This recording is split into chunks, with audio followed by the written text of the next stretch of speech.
μας διδάσκει, μας θεραπεύει, μας αγαπάει και φτάνει μέχρι τη Σταυρού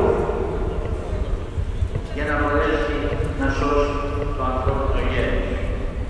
Όλος εμάς, όλοι εμείς, είμαστε δοκισμένοι εμείς εις το όνομα της Αγίας Τριάδος και ακολουθούμε τη κοινό τα χάρια και μπαίνουμε στη ζωή της Εκκλησίας για να ζούμε το μυστήριο της ενστακτή παρουσίας του Θεού στη ζωή μας. Ξεκινώντας λοιπόν έναν αγώνα, το οποίο το καταλαβαίνουμε όταν μετά το βάπτισμά μας πλέον γινόμεθα μέλη της Εκκλησίας.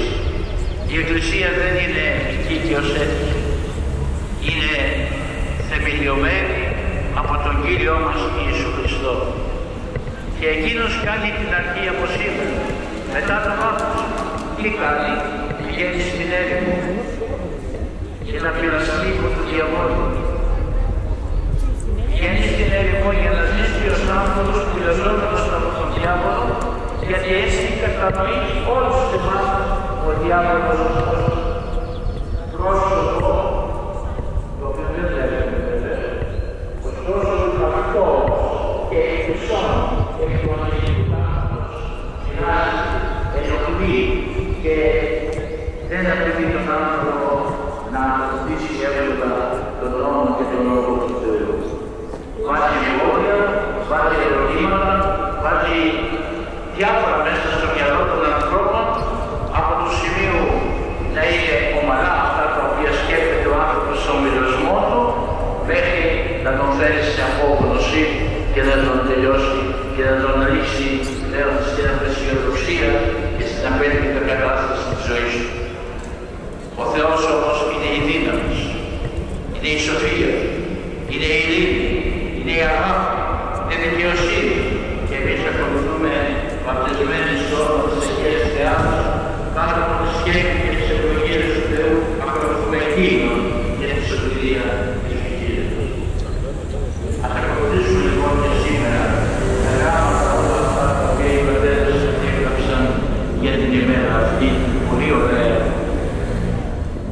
όπως είναι η Πεντηκοστή και σήμερα το Πανάγιο Πνεύμα κατέρχεται, έχει την περιστεράς και αγιάζει τα ύδατα και όλα τα νερά σήμερα είναι ευλογημένα και θα πάρει το σπίτι στον αγιασμό για να αγιάσετε το σπίτι σας, το κήπο σας, ακόμα και τα ζωντανά σας, γιατί η χάρη του Αγίου Πνεύματος επεφάνει σε όλη την κτήση και όλη η κτήση αγάλεται και ευραίνεται σήμερα με την παρουσία της Αγίας Τριάδος στη ζωή της Εκκλησίας.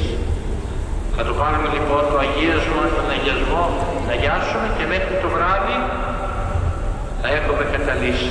Άλλωστε σήμερα η προηγούμενη της ημέρας αυτής νηστεία γίνεται και για τη Θεία Κοινωνία και για το γεγονός ότι θα πρέπει οι άνθρωποι να αισθάνονται την παρουσία του Θεού μέσα στη ζωή τους και με τον αγιασμό.